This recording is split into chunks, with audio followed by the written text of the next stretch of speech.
गगन अपनी पत्नी रेखा के साथ एक छोटे से गांव में रहता था। रेखा जितनी सुशील और सुंदर थी, उतनी ही काम में मेहनती भी थी।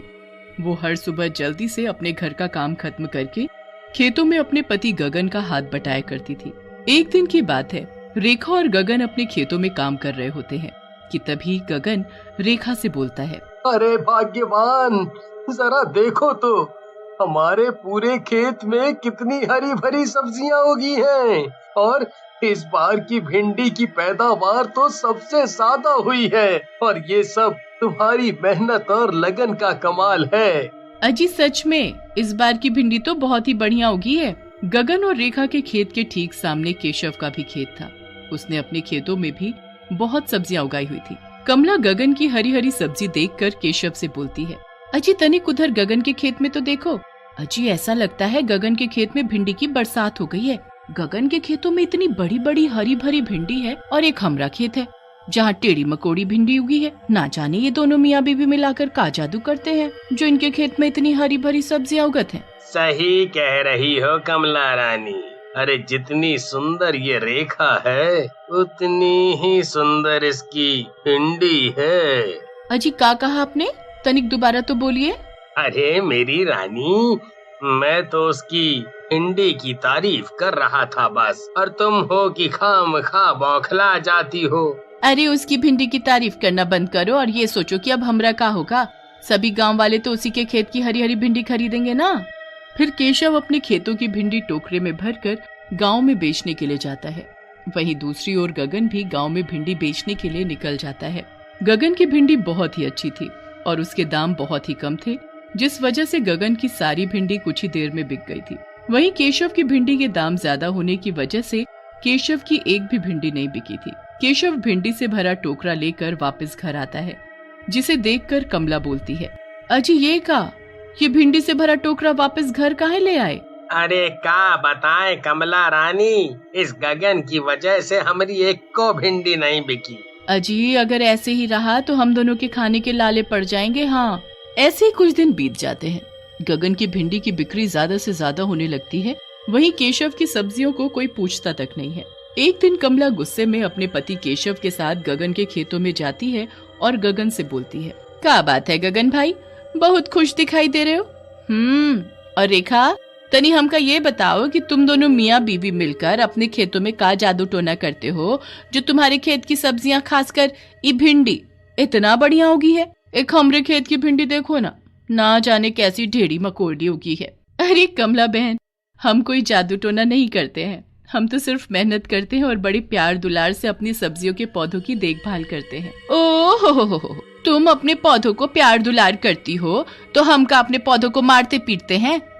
अरे कमला बहन, आप अपने खेतों में केमिकल वाली खाद डालती हो तो क्या ये बहुत अच्छा काम करती हो?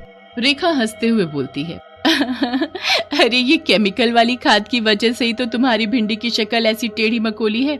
एक मेरी भिंडी को देखो, कितनी बड़ी और हरी हरी है। हाँ रेखा की बातों से कमला को बहुत गुस्सा आता है और वो गुस्से से रेखा से बोलती है, बहुत घमंड है तुमको अपनी इन हरी हरी भिंडियों पर।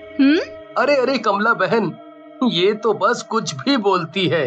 देख भाई गगन, मैं तो ये कहने आया हूँ कि तू गांव में अपनी भिंडी बेचना बंद कर दे, नहीं तो अच्छा नहीं होगा। हाँ, ऐसा बोलकर केशव और कमला अपने घर आ जाते हैं। जरा देखो तो उस रेखा को, कैसे अपनी भिंडियों की तारीफ किए जा रही थी और ये कल की आई रेखा मेरा कमला रानी का मजाक बना रही थी। इससे तो मैं छोड़ूंगी नहीं। अजी आप हाथ पर हाथ धरे बैठे रहोगे या कुछ करोगे? आप भी ना जब करोगे छोटी बात ही करोगे। अरे खेतों में आग लग जाने के बाद भी वो दोनों हार नहीं मानेंगे। वो फिर से मेहनत करके हमसे बढ़िया सब्जियां उगा ही लेंगे। और उस रेखा के हाथों में तो ना जाने कौन सा जादू है जिसकी वजह से उसकी सभी सब्जियां इतनी बढ़िया उगती हैं। मैं तो कहती हूँ कि पहले उस रेखा का काम तमाम कर देते हैं, फिर खेतों में आग लगा देते हैं। ऐसा बोलकर कमला और केशव रेखा के खेत की ओर जाते हैं और खेत में रेखा को अकेला पाकर उस पर चाकू से हमला कर देते हैं। बड़ा घमंड था ना अपनी भिंडी पर, अब मर अपने इन भिंडी के पौधों के बीच में। अजी अब देखना, इसके मरने के बाद हमारा सब्जी का धंधा कैसा बढ़िया चलेगा। चाकू के वार से रेखा वहीं गिरकर अपना दम तोड़ देती है। मौका देखकर केशव भी जल्दी से खेत में आग लगा देता है। देखते ही देखते आग पूरे खेत में फैल जाती है। खेत में आग लगी देखकर सभी लोग वहां इकट्ठा हो जाते हैं कि तभी गगन भी वहाँ भागता हुआ आता है और रेखा को आवाज लगाने लगता है। रेखा, रेखा, रेखा, कहाँ हो तुम? हे भगवान, मेरी रेखा! अरे भाई गगन, आग पूरे खेत में फैल गई है। मुझे नहीं लगता कि रेखा भाभी इस आग से बच पाई होंगी। नहीं, नहीं, मेरी रेखा नहीं मर सकती। मेरी रेखा नहीं मर सकती। रेखा को मरे हुए कुछ दिन बीत जाते हैं, मगर गगन हर वक्त बस रेखा को ही याद करके रोता रहता था।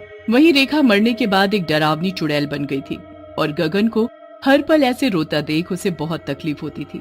दूसरी ओर केशव का भिंडी का धंधा बढ़िया चल पड़ा था। एक रात गगन अपने खेतों में बैठकर जोर जोर से रोते हुए रेखा को पुकार रहा होता है कि तभी गगन के पास चुड़ैल आती है, जिसे देखकर गगन बहुत डर जाता है और डरते हुए बोलता है, हे भगवान, मैं तो अपनी पत्नी रेखा को याद कर रहा था, मगर ये चुड़ैल कहाँ से आदम की? अजी, आप मुझसे डरो नहीं, मैं आपकी रेखा ही हूँ जो मरने के बाद चुड़ैल बन गई हूँ। फिर चुड़ैल रेखा के रूप में आ जाती है और गगन को सारी बात बताती है। हे भगवान, इतना सब कुछ तुम्हारे साथ हुआ और मैं अब तक यही सोचता रहा कि खेत में आग लग जाने से तुम्हारी मौत हो गई है। केशव और कमला बहन को तो मैं छोड़ूंगा नहीं। अगर मुझे इन दोनों को ऐसे ही मारना होता तो मैं कब का इनको मार चुकी होती, पर मैं चाहती हूँ कि मेरे मरने की सच्चाई सभी गाँव वालों के सामने आए। सभी को पता चले कि मेरी मौत खेत में जलने की वजह से नहीं, बल्कि केशव और कमला बहन के चाकू मारने की वजह से हुई है और हमारे खेत में आग भी इन्हीं दोनों ने लगाई है। तभी मेरी आत्मा को शांति मिलेगी। पर ये सब होगा कैसे? मैं एक लड़की का रूप लेकर आपके साथ खेतों में काम करूंगी और अपनी चुड़ैल की शक्ति से कुछ ही दिनों में खेतों में ढेर सारी बढ़िया बढ़िया भिंडी उगा दूंगी, जिसे आप गांव में बेच आना। मैं जानती हूँ कि गांव के सभी लोग सिर्फ हमारी ही भिंडी खरीदना पसंद करेंगे और ये सब कमला और केशव को कतई बर्दाश्त नहीं होगा और मैं जानती हूँ कि वो दोनों फिर से इस गलती को दोहराएंगे। इससे पहले कि मौका देखकर वो दोनों फिर से मुझे मारने आए, आप जाकर गांव वालों को बुला लाना। फिर रेखा चुड़ैल एक लड़की का रूप लेकर गगन के साथ खेतों में काम करने लगती है। कुछ ही दिनों में पूरे खेत में हरी हरी भिंडी उगाती है। तभी कमला और केशव की नजर गगन के खेत में उग रही भिंडी पर पड़ती है। अजी तनिक देखो तो, ये गगन ना जाने किस लड़की को अपने खेतों में काम करने को पकड़ लाया है। जब से ये लड़की आई है तब से गगन के खेत की तो सूरतें बदल गई है। इन दोनों ने तो फिर से बड़ी जल्दी अपने खेतों में इतनी बढ़िया भिंडी उगा ली है जी। अजी, अब तो हमारा सब्जी बेचने का धंधा फिर से चौपट हो जाएगा जी। अरे मेरी कमला रानी, तुम काहे को इतना परेशान होती हो? हैं?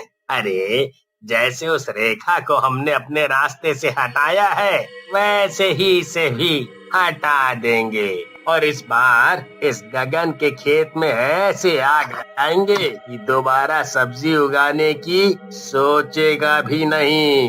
अगले दिन रेखा चुड़ैल गगन से बोलती है, अजी आज दिन में मैं अकेले ही खेतों में काम करूंगी, आपको सब पता है ना कि क्या करना है। फिर दिन में जब रेखा चुड़ैल एक लड़की के रूप में खेतों में अकेले काम कर रही होती है तो मौका देखकर कमला और केशव चाकू लेकर उस लड़की के पास जाते हैं और उसके पेट में चाकू घोंपकर उसे मार डालते हैं। तब तक गगन भी गांव वालों को कमला और केशव की सच्चाई बताकर अपने साथ खेत पर ले आता है। अरे अरे अरे अरे, तुम सब गांव वाले यहाँ कैसे आ गए?